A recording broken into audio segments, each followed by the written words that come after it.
Okay, behavioral learning theories. An overview of these are the things that we'll talk about today. Classical conditioning, operant conditioning reinforcement, schedules of reinforcement, applied behavior analysis, and then social learning theory. Definition of learning. Learning is seen as a relatively permanent change in knowledge or behavior, which is the result of experience and not the result of some temporary condition or maturation.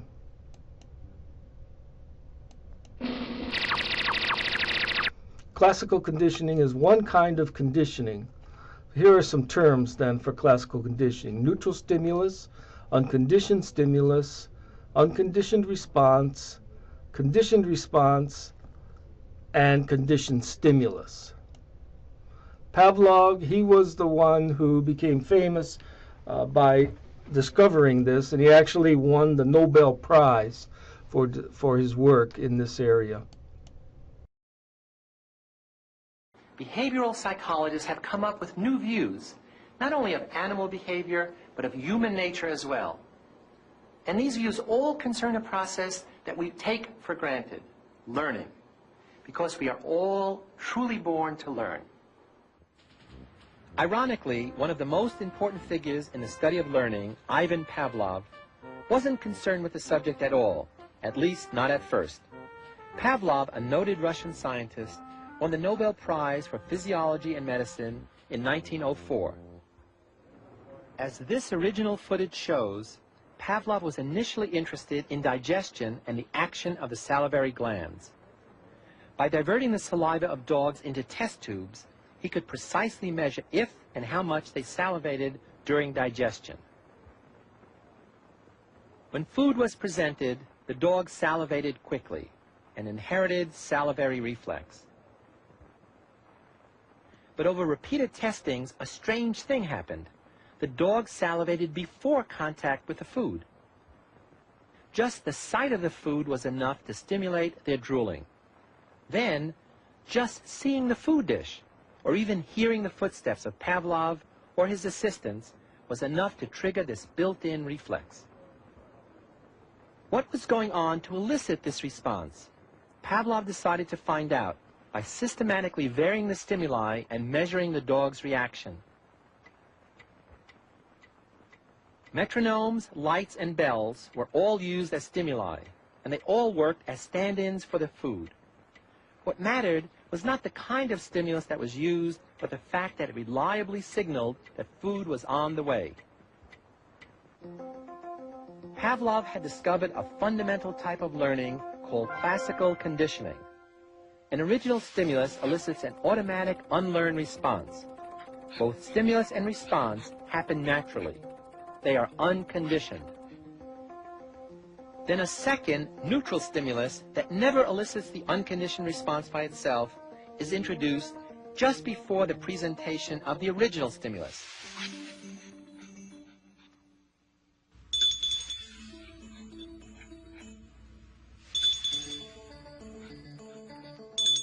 If the neutral or signaling stimulus is presented alone, and a response occurs as if the original stimulus were still there, we say that conditioning has taken place. The arbitrary neutral stimulus becomes a conditioned stimulus. The reverse is also true. Pavlov and others studied the extinction over time of such conditioned responses. When the subject learns that the conditioned stimulus no longer signals a desired event, the acquisition process is reversed, as the learned connection is gradually weakened.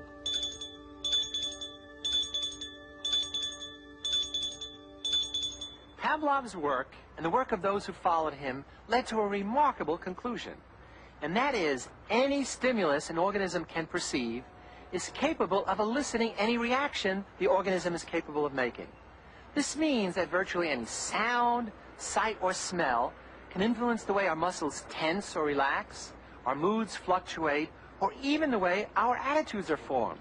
For instance, if I say, relax, and then do this, you're going to be startled and upset. After 5 or 6 pairings of relax, Just saying the word relax is going to generate a negative response rather than its usual learned reaction. This slide allows us to understand classical conditioning. On the one side, we have an unconditioned stimulus. This is meat. It always produces an unconditioned response, which is salivation. Unconditioned here means no learning. No learning has taken place. If I take the meat and I pair it with a neutral stimulus, which could be a bell, a neutral stimulus would be any stimulus that does not elicit a particular response. I have on my meat, I sound my bell, and I get salivation. If I do this a number of times, repeated presentations with the neutral stimulus and the unconditioned stimulus, then I just ring the bell and I get salivation. We say that learning has taken place. The unconditioned stimulus is now, the conditioned stimulus is the bell. I ring the bell, I get the conditioned response. This means learning has taken place. Here's another way to see it. We have food. The response that food presents is salivation. Food always presents salivation. Anytime you give the dog food, he will salivate automatically. Before conditioning means no conditioning has taken place. Now we have, we can use a tuning fork, the same thing. No salivation. It's a neutral stimulus. It does not produce any response. We sound the fork and it does not produce a response. So we know it's a neutral stimulus.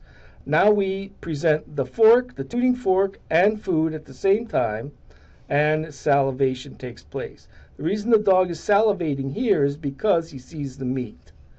After the conditioning, then, I present the tuning fork, and if the dog salivates, then we say that classical conditioning has taken place here. There is learning that took place. The dog learns to associate the tuning fork with salivation.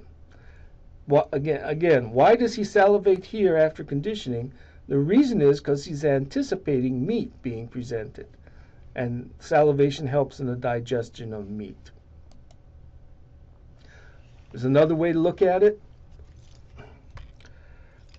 Newborn babies, if something is placed in their mouth, they will automatically suck. This is a reflex action. It happens automatically. We don't have to have any learning. So if I put the nipple in the baby's mouth, he will suck. This is automatic. Then I show the baby the bottle, and I put it in his mouth at the same time. No sucking. Okay?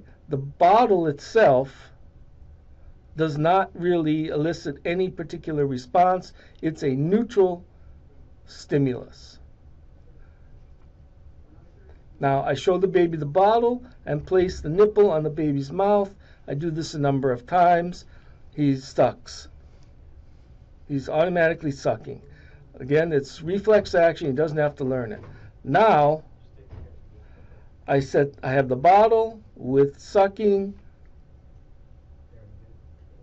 I pair the two together, and the child starts to suck when something's put in his mouth. Afterwards, we can see the sight of the bottle elicits sucking. Why? Because he's learned to associate the sight of the bottle with the presentation of the nipple. So again, we say that learning has taken place here. Classical conditioning typically involves involuntary responses, involuntary emotional responses or physiological responses. We do not have to learn these kinds of responses. They're automatic. The dog always salivates to meat. The child always sucks when you put something in its mouth. The reaction is involuntary. The reaction is involuntary to a stimulus that previously had no effect. Okay, again, the tuning fork, dogs don't salivate to tuning forks. When you pair the tuning fork and the meat together enough times, and then you just sound the tuning fork, they salivate. So we say classical conditioning has taken place, learning has taken place, the dog has learned to associate the tuning fork with meat, so therefore they salivate.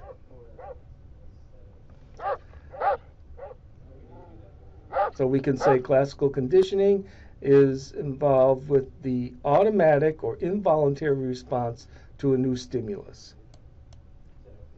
Additional terms: generalization, discrimination, extinction. Generalization takes place when the individual responds to a similar yet different stimuli the same way they did before. Okay, so in other words, if we think about generalization as we taught the dog to respond to the bell. We taught the dog to salivate to the bell. Now the doorbell rings and they salivate. Discrimination is telling the difference between different stimuli. We taught the dog to salivate to the sound of the bell. Now the telephone rings. He doesn't salivate. He has discriminated between the telephone ring and the bell. Extinction takes place when there is no meat presented with the bell, so eventually the dog stops salivating. The only reason he's salivating is because he thinks he's going to get some meat. If I ring the bell a number of times but do not give him meat, then the salivation will disappear. We say it has been extinguished. This behavior has been extinguished. The dog no longer salivates to the presentation of the bell. John B. Watson did an experiment called Little Albert. John B. Watson, known for establishing the behavior school of psychology, carried out one of the most influential psychology studies in the 1920s that would later on be something that would never be forgotten. Classical conditioning, first experimented by Ivan Pavlov, was used on a dog when an unconditional stimulus was used to produce an unconditional response, and a conditioned stimulus was used to produce a conditioned response. This was later on extended by Watson in his demonstration of the Little Albert experiment.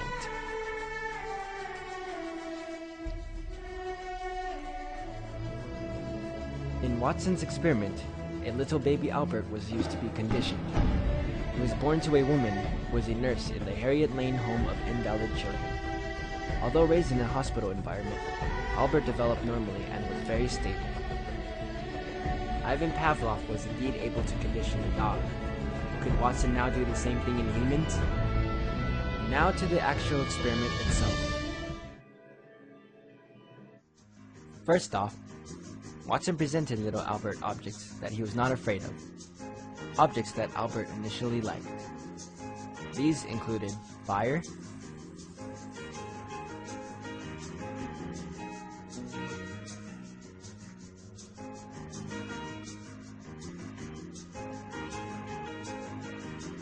a monkey,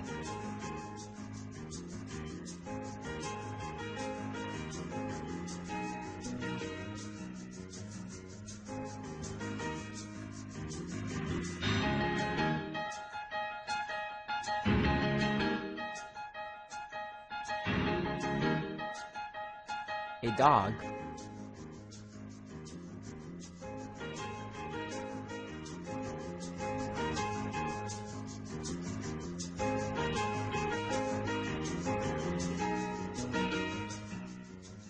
a rabbit,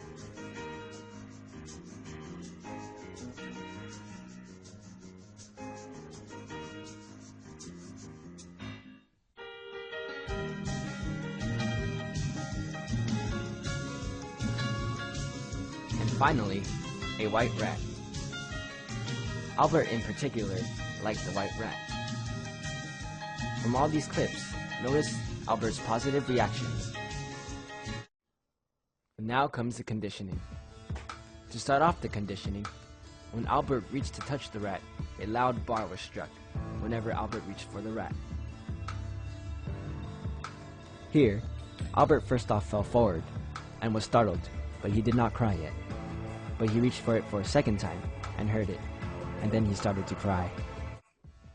Watson had indeed conditioned a fear response in little Albert. Albert was then shown a rabbit. He immediately cried and got as far away as possible from it. Then a dog was also brought in. Albert did not cry right away. He was acting cautious, and it was only when the dog came right up to his head that he began to cry and tried to get away from it. After this, a seal fur coat was brought in. Albert turned away from it and was agitated.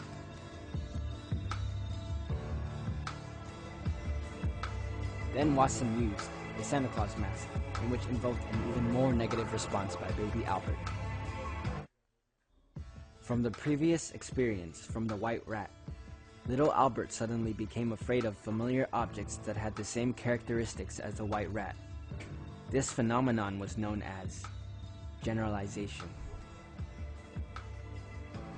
Watson then wanted to test whether the reaction would carry over in a different setting. The previous tests were done in a small dark room, but now he was brought into a larger room. He was presented with the same objects but did not show strong symptoms of withdrawal until the objects were paired with a loud noise. Watson now wanted to see if fear could remain in Albert over a period of time, so Albert was brought home and returned in 1 month. When he returned, he was tested with the same objects and paired with the same loud noises. Albert indeed showed the same strong signs of withdrawal. Watson once again proved that he can condition fear into baby Albert. Watson concluded that phobias were most likely conditioned responses. The little Albert study is extremely important in psychology and other disciplines. It has inspired other important researchers of the past and continues to impact the direction of psychological investigation today. The experiment that Watson did would never be allowed today. There are protection of human subjects committees that would not allow you to do this kind of an experiment. But at that time there was no protection of human subjects oversight. That didn't come until later. Okay, but in 1930, Watson said, "Give me 12 healthy infants and I'll make whatever I want out of them. A doctor, a lawyer, an artist, merchant, chief, even a beggar man and thief." So I added to that a butcher, a baker, a candlestick maker, a bank robber, a bank president. Imagine the enormity, the significance of this kind of statement. Watson is saying that if he had control over the environment, the reinforcers, that he could make whatever he wanted to do out of the child. Now, of course, we don't have control over the reinforcers, over the environment, but theoretically, he could do this.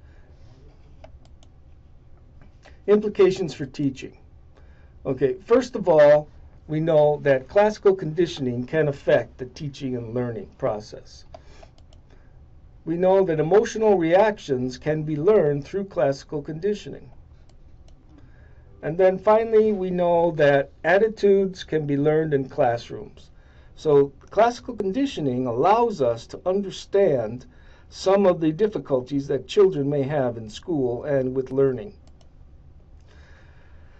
Emotional learning can interfere with academic conditioning. Let's say a child sees the classroom as a fearful place, then he doesn't want to go in there. When he does go in there, he's anxious and not much learning might take place.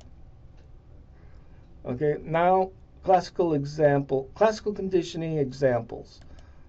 Speech phobias. Some of you have experienced speech phobia. The reason that you have it is because you have expectation. From a behavioral sense, the reason you have it is that you have expectations of being judged. You get up in the front of the room, and then you don't feel good. You have a cold sweat, you're shaking, you're nervous, you want to get away from the front of the room. Okay, another is phobias in general.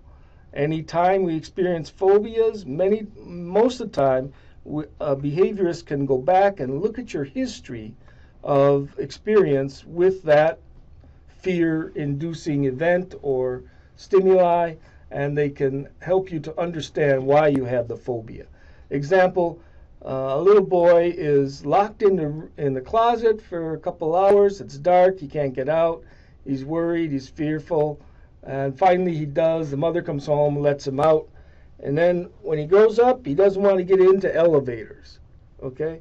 So this is a direct result of being in that room and of being scared when he was in the room. Being in the room is not enough, but being scared and anxious and fearful in the room.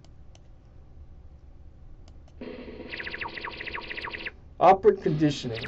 Operant conditioning is another kind of learning that we can discuss. Okay? B.F. Skinner was the one who made his bones with operant conditioning. Now, as we learn these different words, we're going to have to understand that they have new meanings. They have different meanings that you're traditionally been aware of. So we have to, in PAJ terms, we'll have to create a new schema for these new words. Okay. For example, operant conditioning reinforcement. Operant conditioning reinforcement. We have positive, we have neutral. Okay, this little symbol here in mathematics and arithmetic means add to. Add to. It always means add to. This symbol in arithmetic always means take away. If you remember that what these symbols mean in arithmetic, you'll never be confused by positive reinforcement, operant conditioning reinforcement, or negative operant conditioning reinforcement. Keep these two symbols in mind, and you will never be confused by this kind of reinforcement. Notice I don't call it reinforcement, I call it operant conditioning reinforcement to create a new term for you. Okay, Skinner then, operant conditioning had some terms. He has reinforcement, operant conditioning reinforcement, operant conditioning punishment, and we also can use shaping. Most of the time you don't have other views of shaping, but we're talking about shaping under operant conditioning. Okay, some vocabulary. In order to understand operant conditioning, the first thing we must ask ourselves is, what is the behavior in question? What is the behavior that we want to see? What is the behavior maybe that we don't want to see? That is necessary to understand operant conditioning. Okay, reinforcement and operant conditioning punishment, we must create new definitions for these terms. We have operant conditioning reinforcement, operant conditioning punishment. We no longer will use our old definitions, we'll use a new definition for both reinforcement and punishment under operant conditioning. Operant conditioning reinforcement always increases the rate, the probability of observing the behavior in question. By definition, operant conditioning reinforcement increases behavior. By definition. If it does not increase the behavior, then it's not reinforcement. Operant conditioning reinforcement always increases behavior.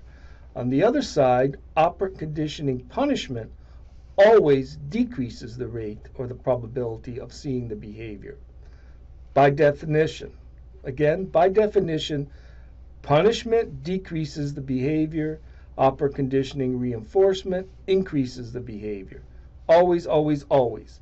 If it doesn't have that effect, if punishment doesn't reduce the behavior, then it's not operant conditioning punishment.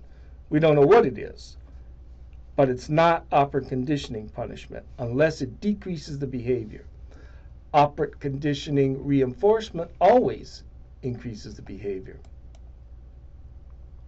To determine which is operant conditioning reinforcement, we first would ask ourselves, what is the behavior in question? What is the behavior of interest?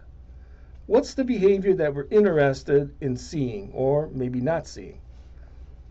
Teachers want students to behave in class. You got a big classroom, everybody can't do their own thing if you're going to have order in the classroom. So teachers want students to behave in the classroom. Behaviorists tell them to use operant conditioning reinforcement. If it increases the behavior, then in fact it is OC reinforcement by definition. If not, then it's not. If it doesn't increase the behaviors, it's not operant conditioning reinforcement. Behaviorists advise teachers not to use what they think will be punishment. Why doesn't it work? Okay, first we have to define punishment. Operant conditioning punishment means it decreases the behavior. When students are punished by their teachers, the main reason is because the teacher does not want to see that behavior again. So they think if we punish, we're going to reduce that behavior. That's why they use punishment. Unfortunately, it doesn't always work. It may work sometimes, but it doesn't work every time for every child. The Premack principle is a case of operant conditioning reinforcement. In the Premack principle, we have a highly preferred activity which is used as OC reinforcer. Example, you want dessert, eat your vegetables. You want to play outside, clean your room. Here we have the Skinner box. We have a speaker here where you can have music or noise or whatever you want. You have lights. You have a lever which the rat will push. And then you have this that goes to the food dispenser. And here you have a place where the food pellet can drop down. You also have an electric grid on the floor which can be turned on. When it's turned on, the rat will feel an electric shock on his feet.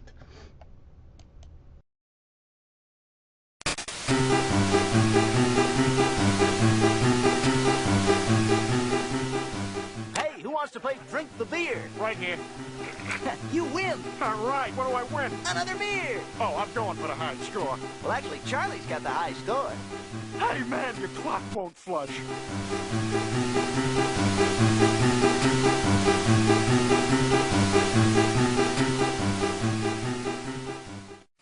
All right, here's your trans fats. I'll see you next week. And, kiss your dad for me.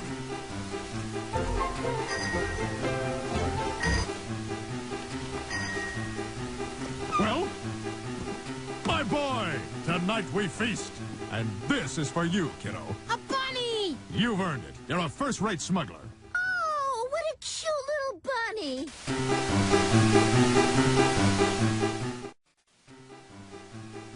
Peter, we need to talk. Right now, Lois, the show's about to start.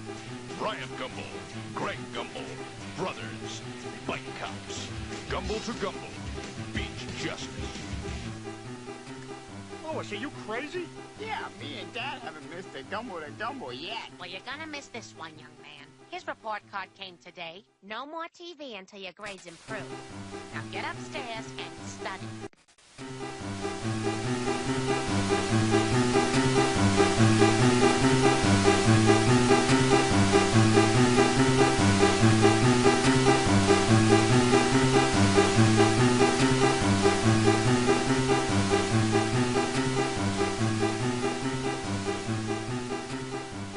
Now we know! And knowing is half the battle.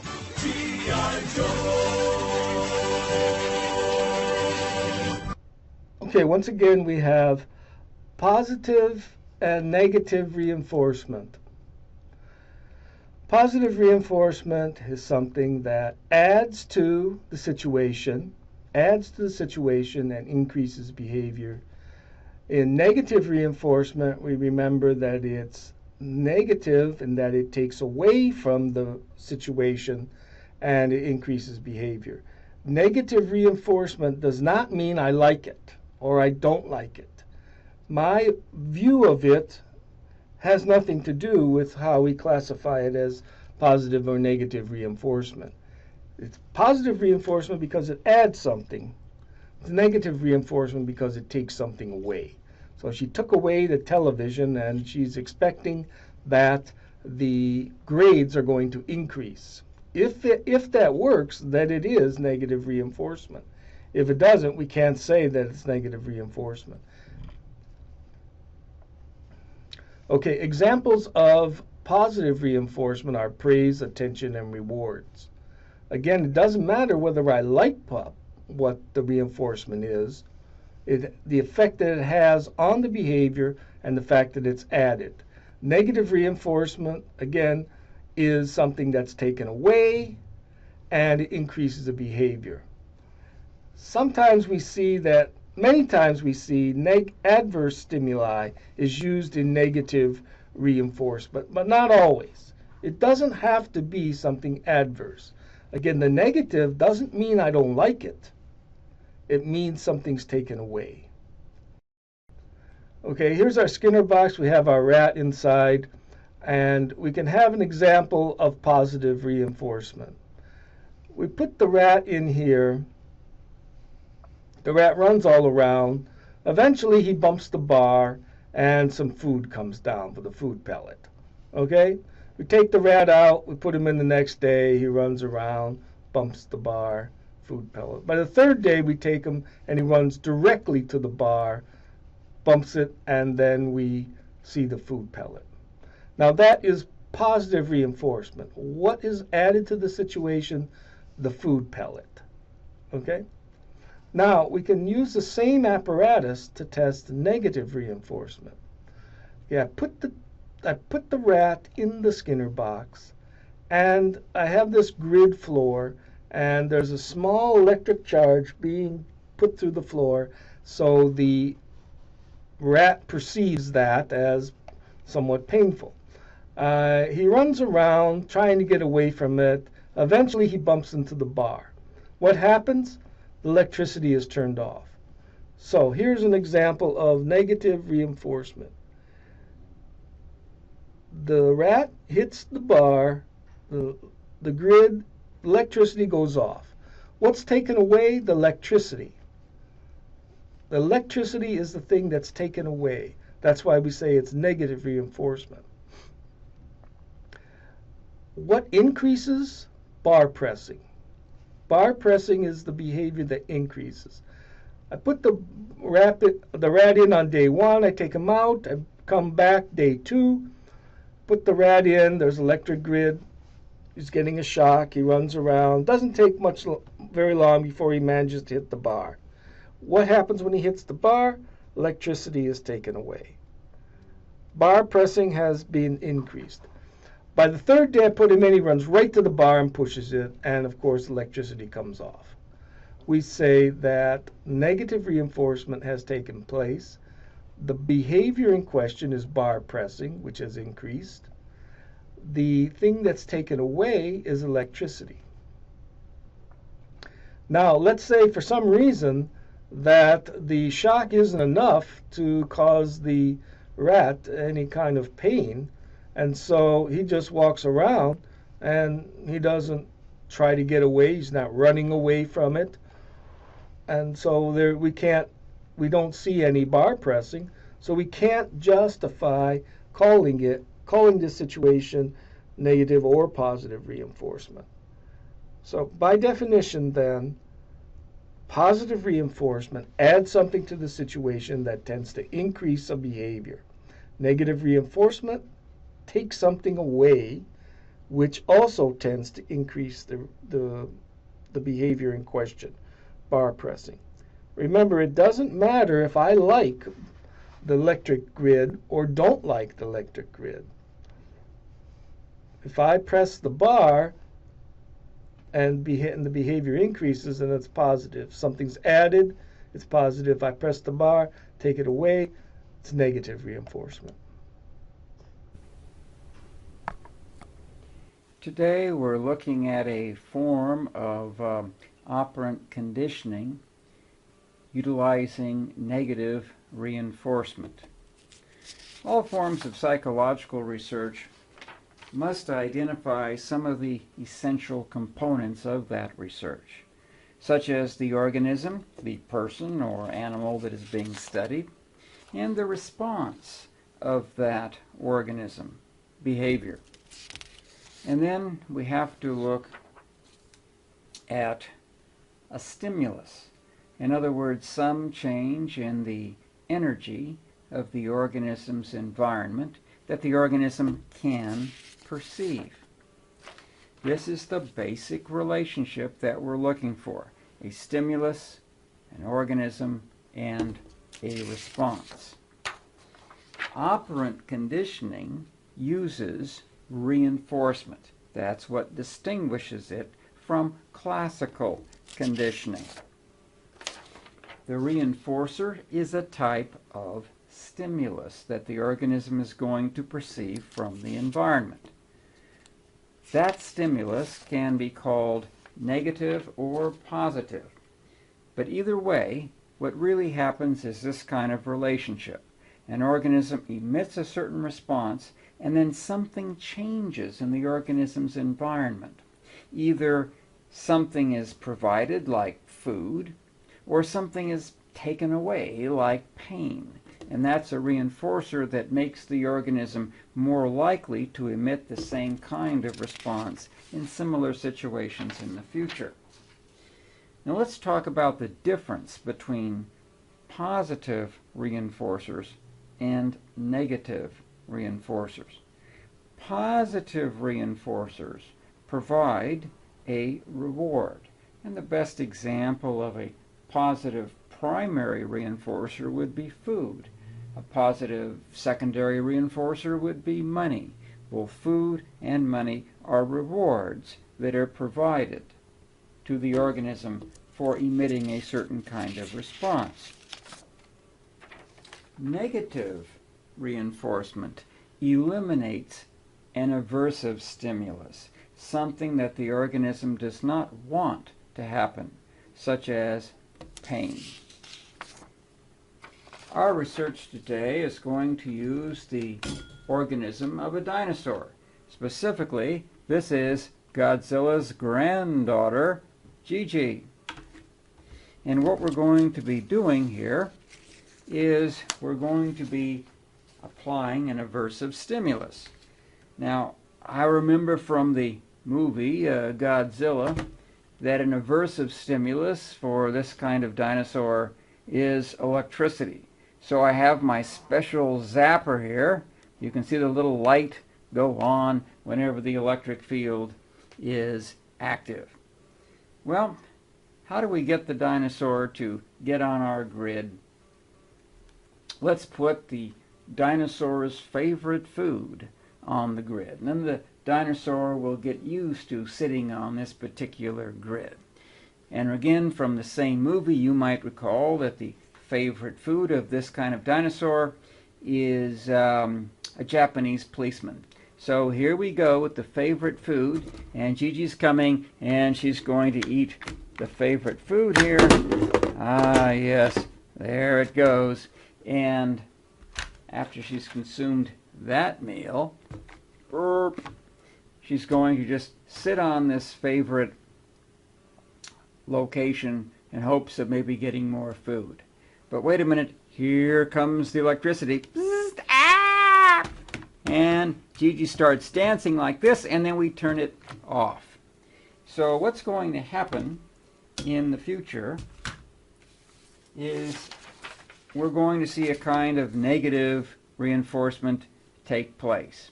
The organism is the dinosaur. The response that she emitted was to dance. And when she started dancing, we put the electricity off.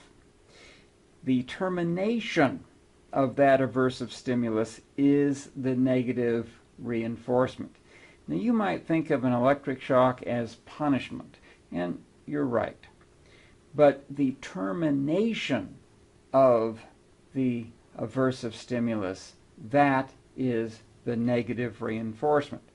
And if Gigi finds herself on the electrified grid again, and if it starts shocking her, she's likely to emit that same kind of response, the dancing, because it was successful in the past in terminating that aversive stimulus. So we can think about this reinforcement and punishment solely in terms of what it does to behavior. Does it increase behavior? Does it decrease behavior? Reinforcement, no matter if it's positive or negative behavior, reinforcement, positive or negative reinforcement, always does what to behavior? The answer is it always increases behavior, by definition. Okay, using positive reinforcement.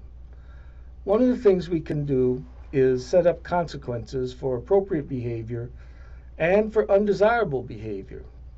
This is right from Woolfolk's book here. We can give second chances for admission of guilt, and we can give initiative rewards for academic effort. Notice she says academic effort, not necessarily academic correct answers, but the effort. What happens when we want to establish a new behavior? That is, a behavior that the person does not exhibit now. The first thing we want to do is reinforce it every time it does exhibit. Later, once it's firmly entrenched, then we will choose an unpredictable schedule of reinforcement. That is, we won't reinforce every time, but we'll have some kind of unpredictable schedule so that the person or the rat never knows when they're going to get reinforced for doing their homework or for pressing the bar. So they're constantly working as fast as possible, as diligently as possible, in expectation that some reinforcement is going to come. Now, the story about why we have schedules of reinforcement was that Skinner was working on a weekend and he ran out of food pellets. And he wasn't going to get any more for a week or two because he had to order them from a special company. So he said, what am I going to do? And so he says, well, I'll use schedules of reinforcement, both predictable and unpredictable, in order to continue working on my research. Another thing that can be done is use humorous tactics to remind students of rules. Now, how do we know what the reinforcers, and again, these are operant conditioning reinforcers, how do we know which reinforcers to use? Well, one of the things we can do is ask the student. We can ask the student, what are the things you like? We can also ask the parents and the teachers, what are the things that the student likes? And then finally we can put ourselves in the student's shoes and remember what were the kinds of things that that might motivate our behavior. Punishment now, OC punishment, operant conditioning punishment, has a new definition. Okay? The definition in the dictionary is that it's a penalty or sanction given for a crime or offense. A behavioral definition now, we have a new definition, is that it decreases the weight or the probability of observing a behavior. So we have an undesirable behavior, we want to get rid of it, so we can use punishment. Now in reality, I really don't want to mention punishment, but it's in your book, and some teachers think that punishment is the way to go, so I will talk about punishment. Remember, operant conditioning punishment always, always, always decreases the probability of seeing the behavior again. Okay, so we have types of punishment. We have presentation punishment. We have removal punishment. Presentation punishment is something, an example would be detention or giving extra work. I do something, the teacher doesn't like it, the teacher wants to get me to stop doing that behavior, so she uses operant conditioning punishment. She can use presentation punishment, which is detention, extra work, or she can use removal operant conditioning punishment, which is taking away recess or taking away loss of privileges. Now, what's the difference between punishment and negative reinforcement? Are they the same? And the answer is no. No, they are not the same. Punishment and negative reinforcement are not the same. They are different. Remember, we said that negative reinforcement increases behavior, takes something away, but that punishment, whether presentation or removal, decreases the behavior. Decreases the behavior. If it doesn't decrease the behavior, it's not punishment. If it increases the behavior, then it's reinforcement. Okay, here's another way of looking at it. Stimulus presented, behavior is encouraged, we say it's positive reinforcement. Stimulus removed, increased the behavior, we say it's negative reinforcement. Remember, positive behavior always increases something to the situation, and it always increases the behavior. Negative reinforcement always takes something away, and it always increases behavior. If it doesn't do these two things, if it doesn't do it, then we can't say it's negative or positive reinforcement. Presentation punishment, by definition, punishment always decreases the behavior. So we can present something or we can take something away. But it always decreases the behavior if it's punishment. If it doesn't increase the behavior, then we can't say it's punishment. Now, many times in classrooms, in public schools, you will see teachers using punishment. And they'll be using it over and over and over again, despite the fact that it does not curb the behavior. So you might ask yourself, why? Why are teachers using punishment, even though it doesn't seem to really work? The purpose of punishment, then, remember, is to get people to stop their behavior. Teachers use punishment, keep the child in from recess. She expects that the behavior, undesirable behavior, will stop. It doesn't. She continues to punish. Why is this? Okay? Well, there's two possible reasons. One, teachers think you should receive punishment if you break a rule. You should be punished if you break a rule. And for some teachers, their thinking is, cannot get away from that. It's almost like they have blinders. The child misbehaves, I must use punishment, regardless of the fact that it works. So, for example, when I was in the 6th grade, there was a boy named Richard.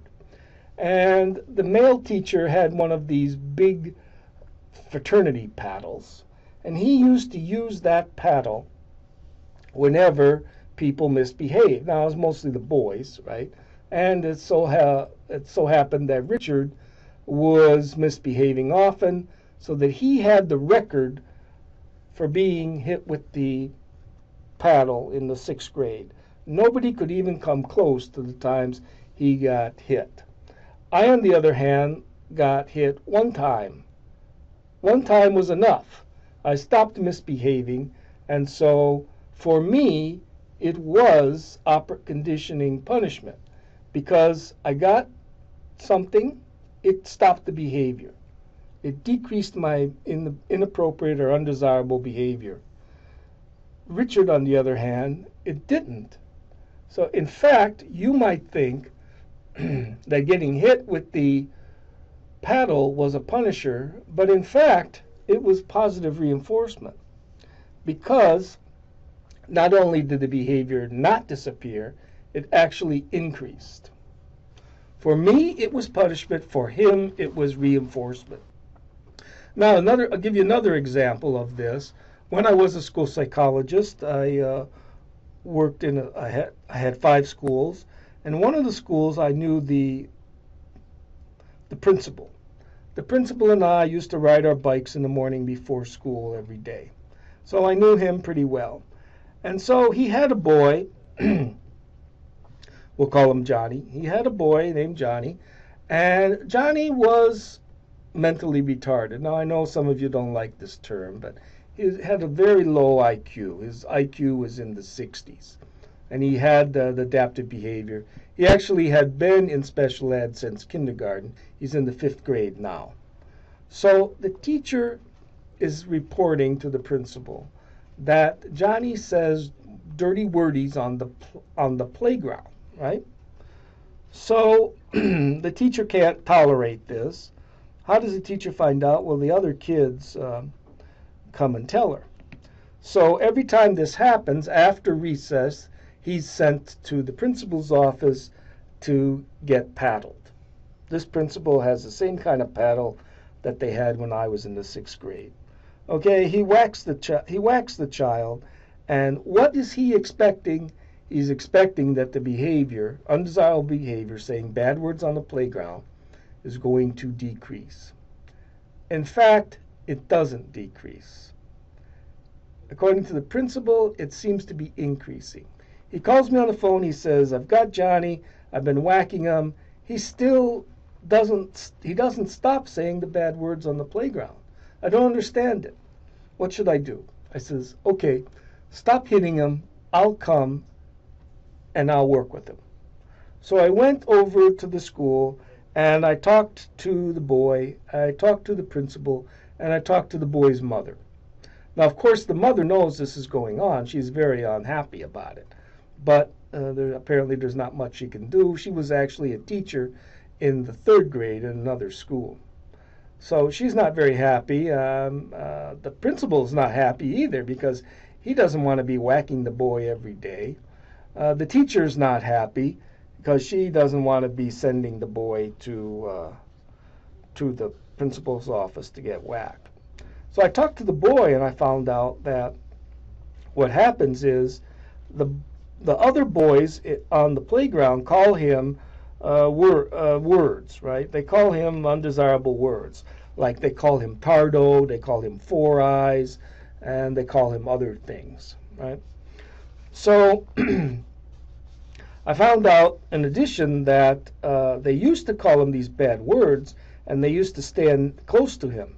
And, of course, he would reach across, get him by the throat with both hands, and start shaking him, right? Well, the boys didn't like that, so now they call him the words, and then they run away. However, he's still saying these bad words, you know, F you, and all kinds of other things. So I understand about operant conditioning and reinforcement and such. So what I did was I found out from the mother that the boy likes gummy bears. So I'm going to use the gummy bears to teach him to say other things except these words that are unacceptable from the teacher's viewpoint. So I teach him to say, I'm rubber, you're glue. Everything you say bounces off me and sticks to you. And then I teach him to say, same to you. And I use some other things that I've heard, like go chase yourself. And take a long walk off a short pier. And another one that I learned was drop dead. So some say that's a terrorist threat today, so I couldn't teach him that now. But what I do is I get together with the boy once a week, and we role play. I call him the things that they're calling him on the playground, and he pretends like he's on the playground, and he's going to say these things that I've taught to him. And so every time he says one, I give him a gummy bear, right? I give him a gummy bear, I give him a gummy bear, I give him a gummy bear. So after about 2 weeks, I hear that saying the bad words on playground has dropped off to 0. And so let's try to analyze why that is. First of all, the boys in his grade, they get reinforcement because they know he gets hit. Okay, so some of you might say these kids are little devils, and I probably would agree. Okay, he's not using those words anymore. Instead, he's saying drop dead or go chase yourself. Well, that's nothing that the boys can report to the teacher. I mean, that's not so bad. What are they going to say? Oh, I called him Tardo and he told me to drop dead, you know. So that's not going to work. So the boys see that they don't have anything to report to the teacher. So what happens? They stop calling him names. So the reinforcement that the boys have gotten drops off to 0. So they stop calling him the names. He stops saying the words. He stops getting hit. The principal's happy. I guess the teacher's happy. The mother is extremely happy, and apparently everybody's happy all around. Now, what used to happen is he would go into the office, and of course the principal was never there right away when he came, so he'd have to sit 10 or 15 minutes, and then he'd get his whack. Well, I knew the secretary. She was very nice, and she would give the boy, chocolate milk and donuts and things like that were left over from the morning. So going to the principal's office was really not a punishment at all, even though he was getting whacked. One reason is that from the time he said the bad words to the time he got whacked could have been, as much as 30 minutes. So he's not making the connection. Okay, so in the end, he stops saying the bad words, and everybody's happy. Okay, now let's talk about operant conditioning use in everyday life. Okay, we have some other terms here, generalization. That means the same as before. In operant conditioning or classical conditioning, the individual responds the same way to a similar yet somewhat different stimulus. We have discrimination. They discriminate between two different stimuluses. Extinction, the behavior drops off in the absence of reinforcement. Now we have a new term here, spontaneous recovery. Spontaneous recovery means that the behavior that had once been extinguished now comes back. It comes back, and we don't know why it comes back. We can hypothesize that there's something in the environment that stimulated the spontaneous recovery of the behavior, but we're not sure. Okay? And then we have shaping, which is breaking behavior down into its component parts and shaping all along the way. So, for example, of shaping is lions and tigers jump through hoops of fire at the circus. And you know that they have an innate fear of fire. So how does the trainer get them to do this? Well, he holds up the hoop, and he gets them to jump through. That's not much for a tiger or a lion. They jump very easily. He holds a little piece of food on the other side, and of course they jump through it. Now he lights a little piece of the hoop, just a small piece of the hoop, and the tiger or lion can ignore the fire because he's getting some reinforcement. He lights a little bit more each time, each day, until finally he has them jumping through the hoop of fire for the reinforcement, I'm sorry. Okay, so there we have shaping. Okay, now we have reinforcement schedules. Okay, we have reinforcement schedules. Let's talk about these. We have a continuous schedule, which means there's reinforcement after every response. Example is turning on the television. You press the remote, the TV goes on. You don't press it very many times until you're looking to figure out why it doesn't go on. So when a continuous schedule, reinforcement drops off if nothing happens on the television, right? You won't be pressing the button on the remote very often if the television doesn't come on. Continuous schedules of reinforcement are good for rapid learning of responses. Once the reinforcement stops, there's very little persistence. Rapid disappearance of the response. This is in a continuous schedule. Then we have intermittent schedules. These are the kinds of schedules that you want to use to continue a behavior once it's firmly established. In an intermittent schedule, it's less than every time you exhibit the behavior. The reinforcement comes less than every time you exhibit. So continuous schedules are made to establish the behavior. Intermittent schedules then would be used to continue the behavior.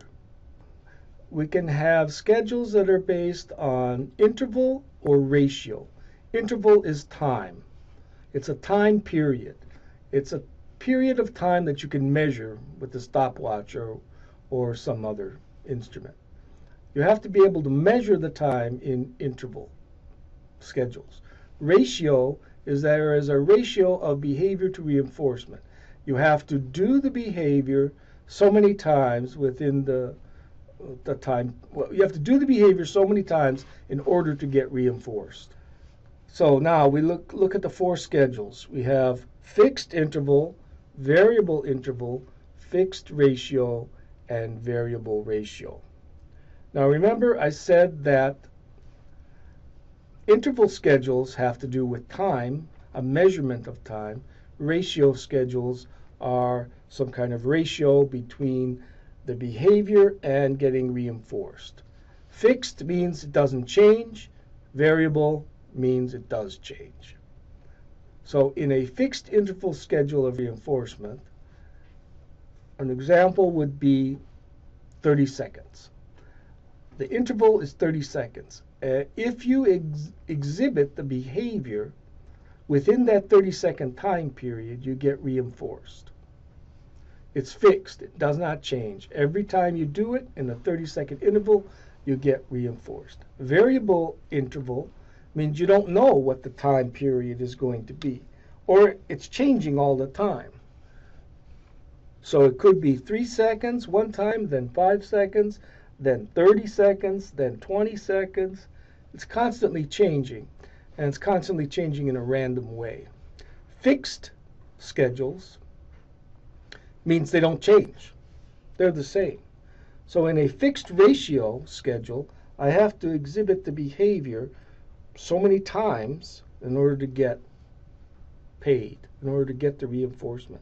So an example of a fixed ratio schedule would be every time I do 5 correct math problems, I get reinforced.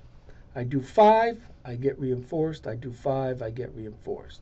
It's fixed so it doesn't change. Variable ratio would be,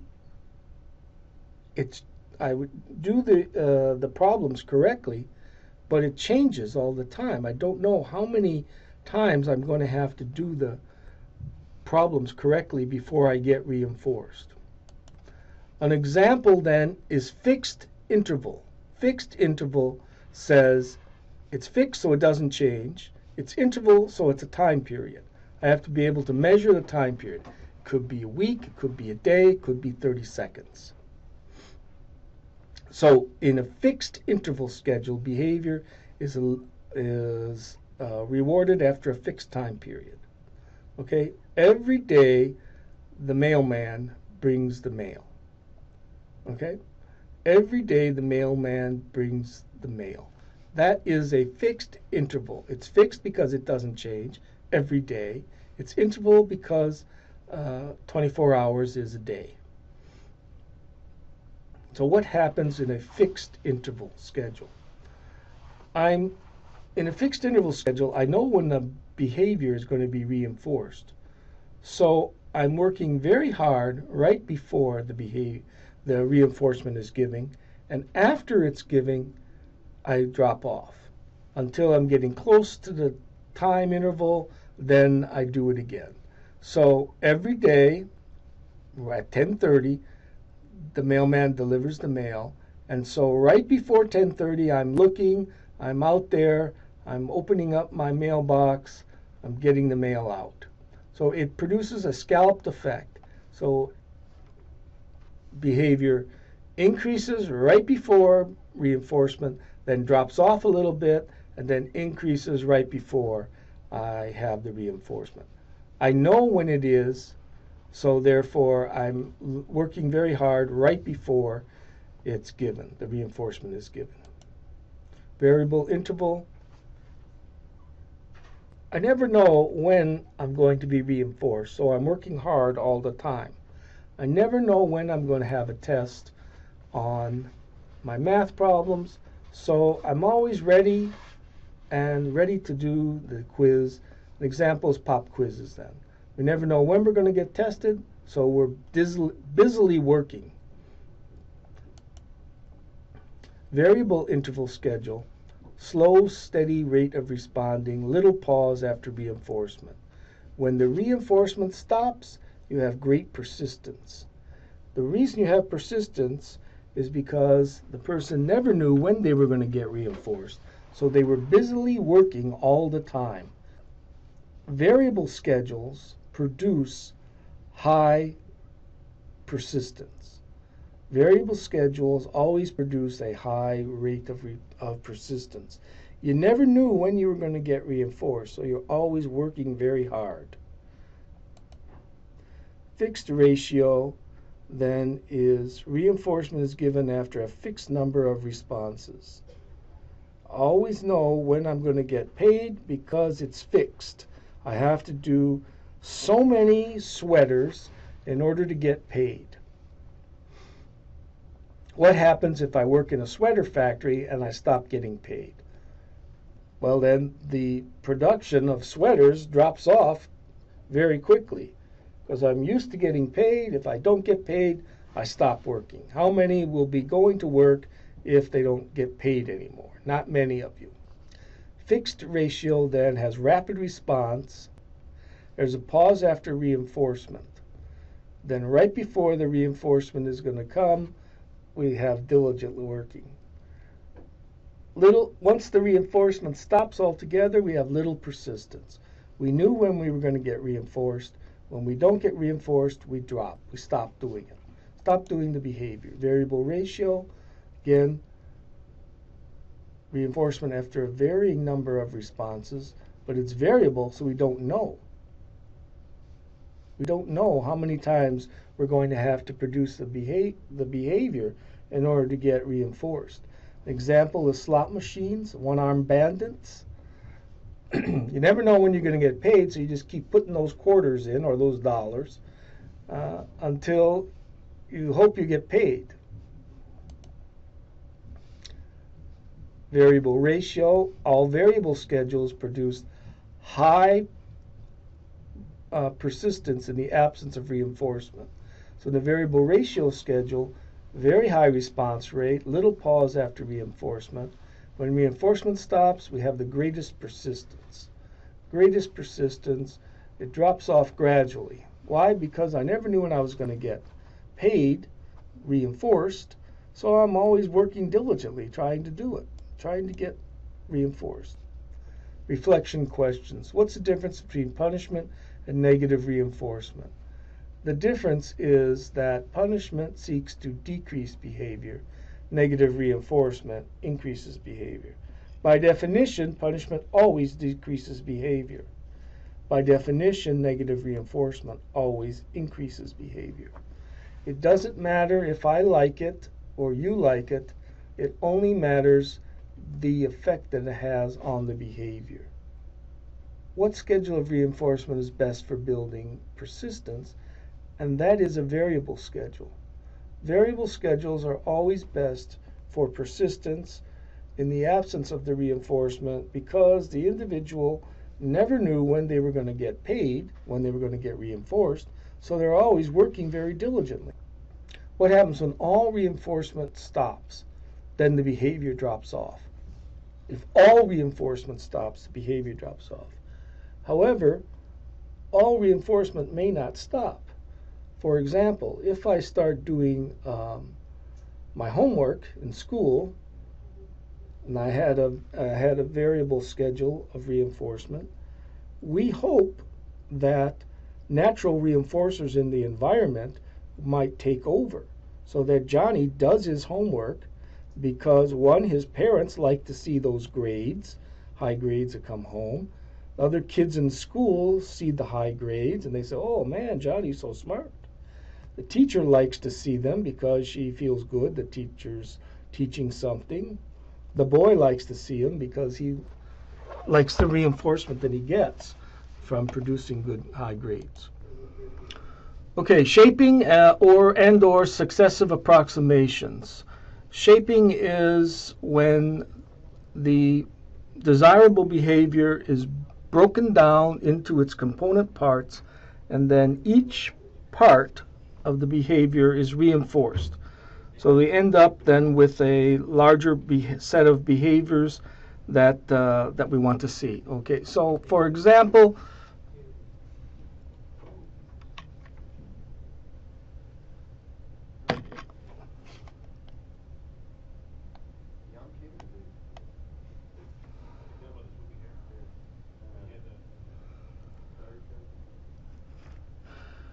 when you go to the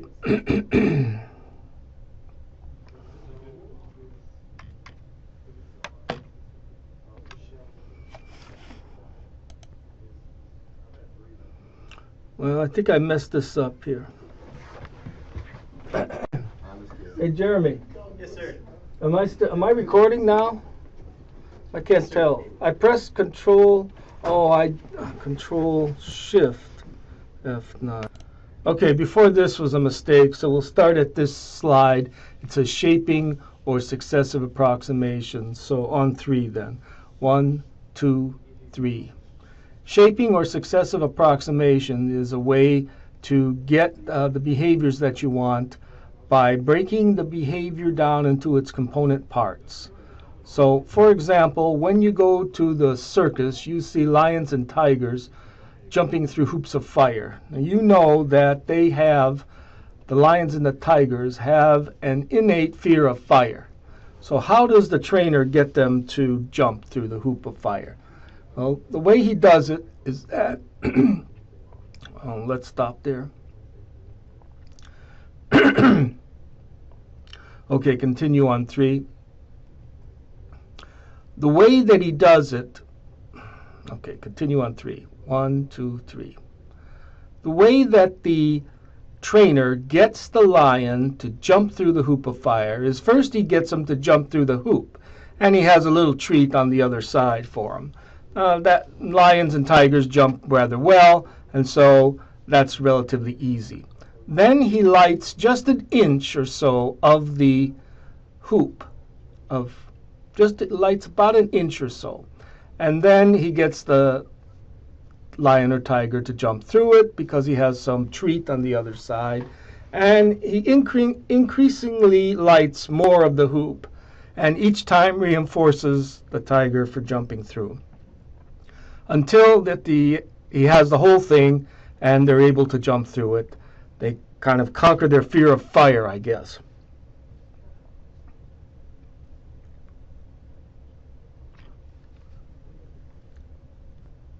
Okay, on 3 we'll continue. 1, 2, 3. We have applied behavior analysis. In applied behavior analysis, what we're interested in is seeing the behavior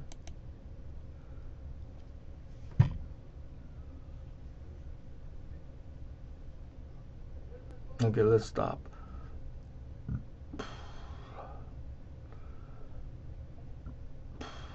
Okay, 1, 2, 3. We'll continue on 3. 3. In applied behavior analysis, we devise a plan to change the behavior. The first thing we do is we must identify the target behavior. What is the behavior in question? The behavior that we either want to increase or maybe we want to decrease. Then we measure that behavior. That's called baseline. We measure the behavior for a while, and we have a clear understanding about how frequent the behavior is. During that baseline, we identify the reinforcers. What are the reinforcers that the person will find valuable or reinforcing? So for children then, we can stand in their shoes. Remember when we were a child, we can ask the child, we can ask other children, we can ask the parents. And if you look at those behavioral analysis books, you'll find inventories where they ask the person to rate different things that are possibly reinforcing. Then we plan the intervention. We figure out our schedule of reinforcement, the reinforcers we're going to use, and we run with it. Then we carry out the intervention. During the entire time that we're doing this, we're keeping track of the behavior. We're doing that baseline, and we do it through the entire program. And then after the program, we can go back and look at the behavior. So if the applied behavior analysis was successful, then we'll see that the behavior in question increases or decreases, whichever we were trying to do. We must keep track of the behavior the entire time, otherwise we don't know what the effect of the program is on the behavior. Eyeballing the behavior, trying to remember it, is not adequate. We have to actually measure the behavior, each part, each time, through each step of the applied behavior analysis program. So classroom application then, these techniques have great utility. They're very successful if we understand how to use them. So we can take any behavior that we want to see, and we can specify the behavior, measure the behavior, and then apply the program, the reinforcers. Get the reinforcers, and again, we must keep track of the results, otherwise we don't know what happened.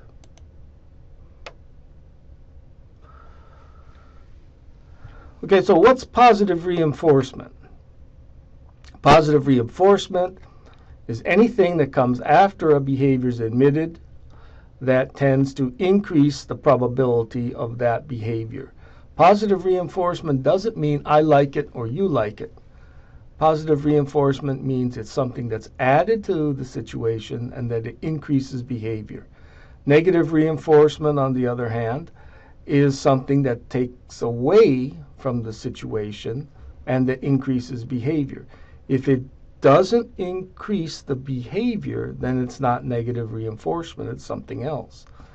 Negative reinforcement does not mean I like it or you like it. It simply means that it's something taken away and increases the behavior. What about the reinforcement schedules? We have the fixed interval. Fixed means it doesn't change. Interval means a measurable time period.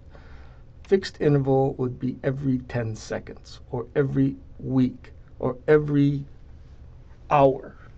Variable interval is variable. It's constantly changing, and hopefully it's changing on a random basis. That there's a time interval, and we give reinforcement during that time interval, provided the behavior is emitted or produced. It's variable, it's changing all the time. Variable schedules are superior to fixed schedules in terms of persistence after the reinforcer is taken away, and also they produce the highest rates of behavior. Fixed ratio means it's fixed, it doesn't change. There's some kind of a ratio for behaviors to reinforcement. A fixed ratio could be every time you finish a sweater, you get some money. Variable ratio, then it's changing, randomly changing. We don't know when we're going to get paid, so we're working very, very hard.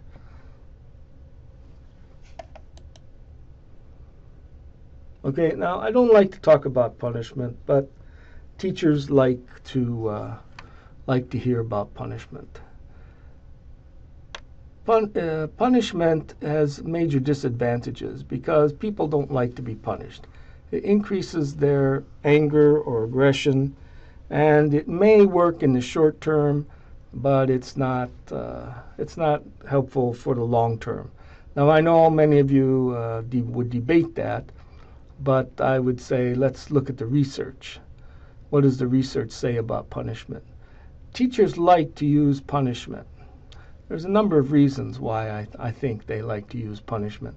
One is they have a philosophy that if the child breaks a rule, they must be punished. There's no ifs, ands, or buts about it. If they break a rule, they have to be punished.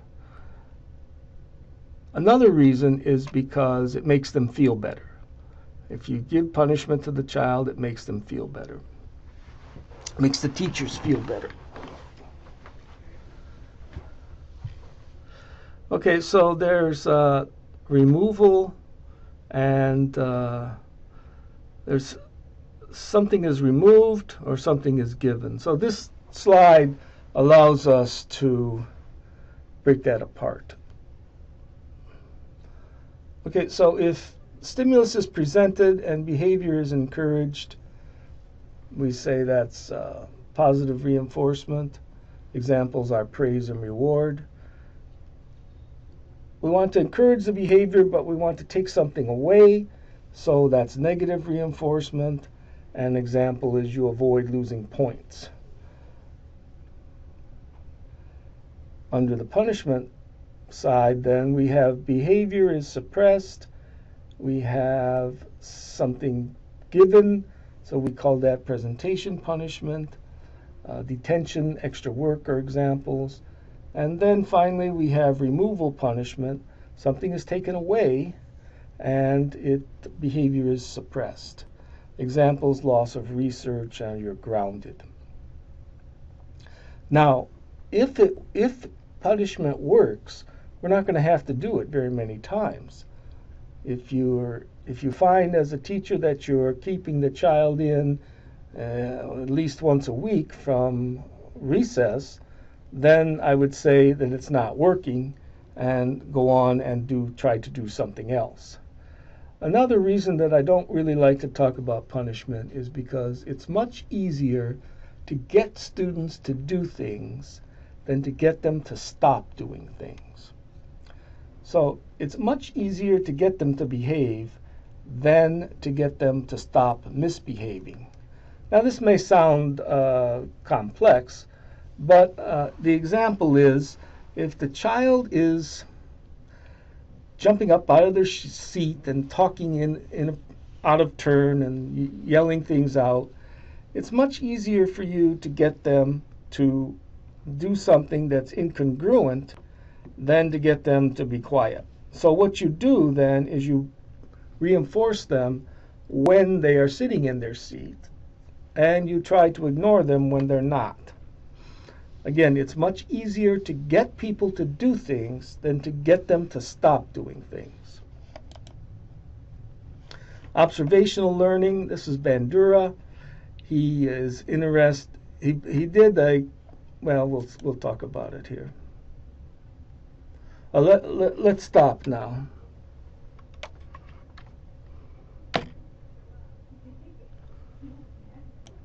Okay, I think that this slide here that says observational learning is out of place. It should be after the next slide, which says identify OC reinforcement. So let's take this slide here, observational learning with the magnifying glass, and put it after this slide that says identify OC reinforcement. So now I'll 1, 2, 3, and on 3 I'll start with this slide again.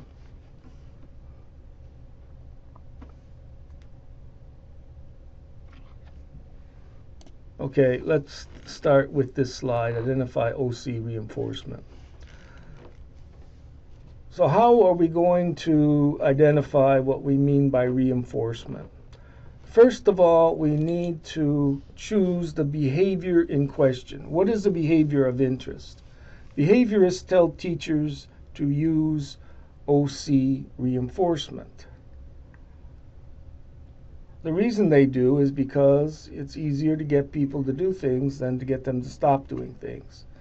If we want to increase a behavior, then we will use OC reinforcement. If in fact it does increase the behavior, then by definition we say it's reinforcement. If not, then not. Okay, some teachers believe that whacking the child, hitting the child, is punishment. And the question is that true? The answer is yes, if in fact it stops the behavior. Then it is punishment if it stops the behavior. If it doesn't, then it's not.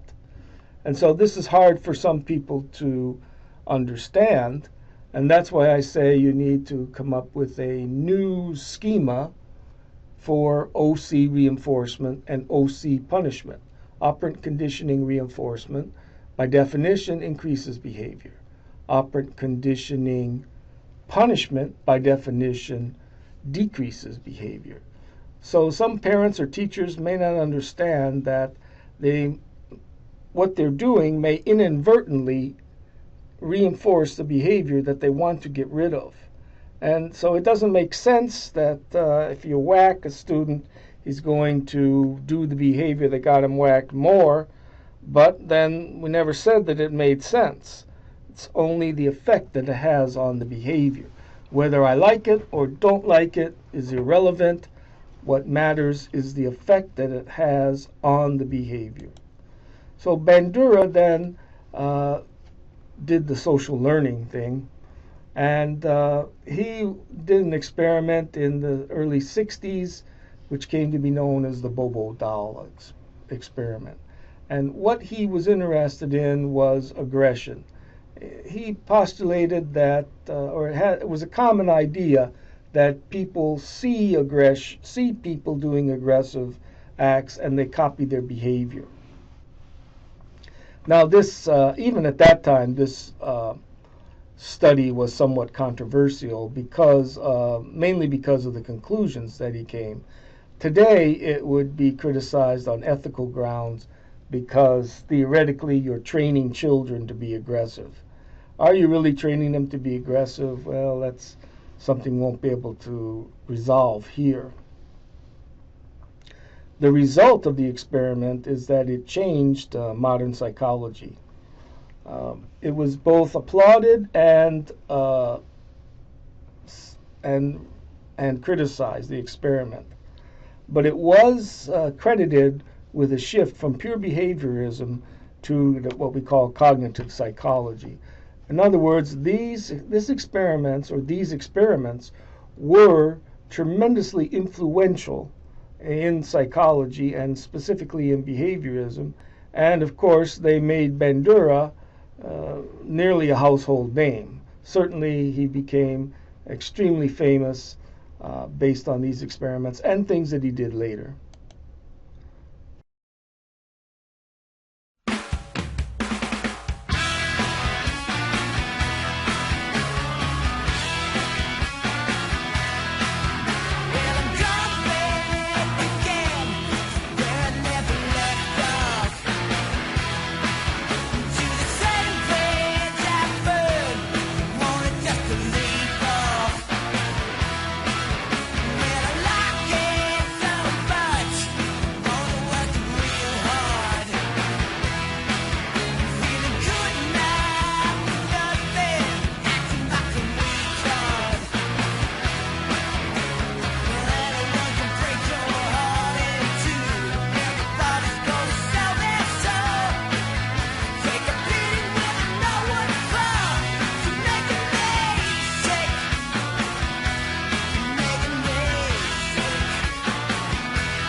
That's not very funny. Well, I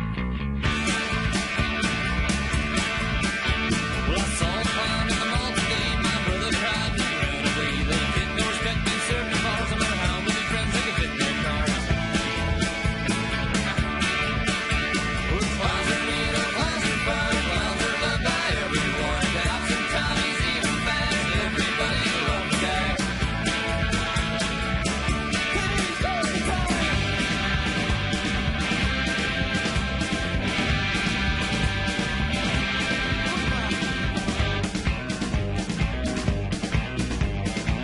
Well, the other day, 17 of my friends and me were driving around in my clown mobile, towing the Ferris wheel in the back. And this cop pulls me over, he says, "Where you going, bozo?" I said, "I ain't bozo. I sure wish I was, though." That man's a freaking genius. But suppose it takes job to cross the nation below their level of education. It's hard as hell to make ends meet with your feet in case of gigantic feet. Well, clowns are neat, clowns are fun, clowns are loved by everyone. Cops and Tommies, even fags, everybody loves the guy. Okay, one more time.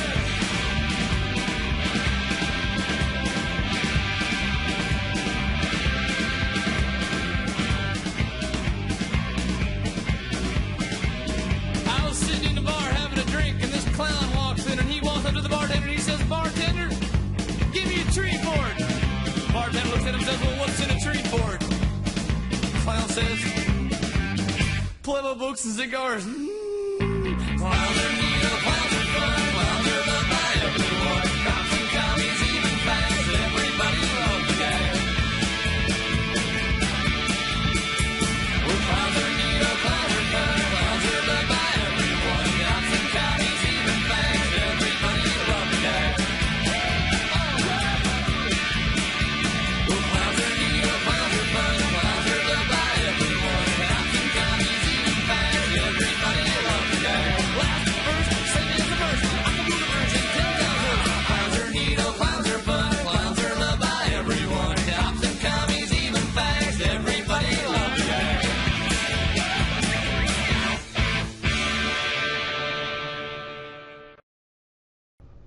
Okay, let's continue then with observational learning and teaching. One, the students can model the behavior. We can encourage already learned behaviors through modeling. We can strengthen or weaken the inhibitions to the behaviors, and we can also direct attention, arouse emotions. In summary, learning is a relatively permanent change in attitude or behavior. Under learning, we see classical conditioning, one kind of learning. We see operant conditioning, which is another kind of learning. We have applied behavior analysis, where we break down the behavior, create a reinforcement schedule, and then see the effect of the reinforcement on the behavior. And finally, we have social learning theory, which is, in a sentence, in a word, would be observation, copying behavior.